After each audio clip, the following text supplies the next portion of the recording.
Itämeri on ainutlaatuinen ympäristö.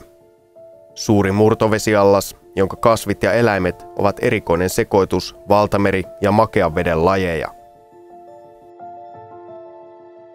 Historian kuluessa merta on käytetty kaatopaikkana, johon on laskettu puhdistamattomien yhdyskuntajätevesien ohella muun muassa teollisuuden, maatalouden ja laivaliikenteen jätevesiä.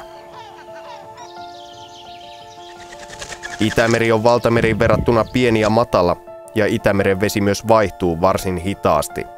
Näin ympäristömyrkyt ja merta rehevöittävät ravinteet jäävät vaikuttamaan mereen pitkäksi ajaksi.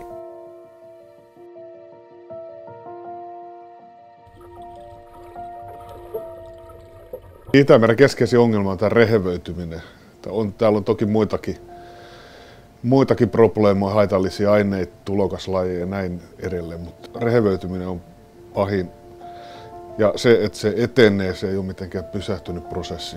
Myös Saaristomeren lähdetään katsomaan, mistä se Saaristomeren kuormitus koostuu, niin yllättävää kyllä puolet kaikesta kuormituksesta on peräisin muualta kuin Saaristomeren paikallisista lähteistä, sekä fosfori- että typen osalta.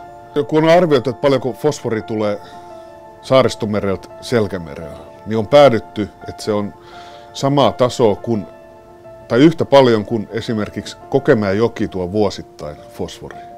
Jolloin täytyy merialueella ymmärtää se, että nämä ympäröivät alueet on hyvin ratkaisevia siinä, minkälainen se vedenlaatu on.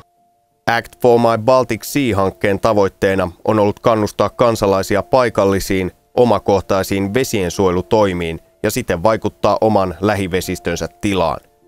Hanke on keskittynyt erityisesti haja-asutusalueen jätevesien käsittelyn parantamiseen sekä huviveneiden käymäläjätteen käsittelyn tehostamiseen. Uudessa kaupungissa hankkeen aikana oltu eri tavoin yhteydessä haja-asutusalueen vakituisiin ja vapaa-ajan kiinteistöjen omistajiin ja neuvonnan avulla koetettu saada ihmisiä investoimaan jätevesijärjestelmien parantamiseen. Paikalliset toimet on eri mittakaavassa, jos lähdetään koko Itämereltä katsomaan, paljonko esimerkiksi mökin yksittäisen vapaa-ajan asunnon kuormitus on suhteessa suurten jokien tuomaan, niin se tietysti hukkuu siinä, mutta paikallinen merkitys voi olla ihan silmin nähtävä. Halikolahdella oli liikkeen, muuten oli nyt jo sinileväkausi mennyt ohi ja vesi aivan kirkasti ja hyvän näköistä. Pysähdyttiin erään laiturin kohdalle, siinä 10 neliömetrin sinilevälautta. Toiselta päin, kun laiturilta katsot merelle, niin näet pelkkää sinilevää. Ja tämän tyyppiset ilmiöt todennäköisesti on näitä paikallisiin päästön seurauksia. Tietoisuutta omien lähivesien tilasta on pyritty nostamaan asentamalla automaattisia vedenlaadun seurantalaitteistoja, jotka tuottavat reaaliaikaista ja paikallista vedenlaatutietoa. Selkämeri on tällä hetkellä paremmassa kunnossa kuin Itämeri keskimäärin, että siellä on vedenlaatu ulapalla jopa erinomaista, mutta sama kehitys on nähtävissä Selkämeren alueella. Veneliikenteen ravinnepäästöt on luonteeltaan samanlaisia kuin haja-asutuksessa.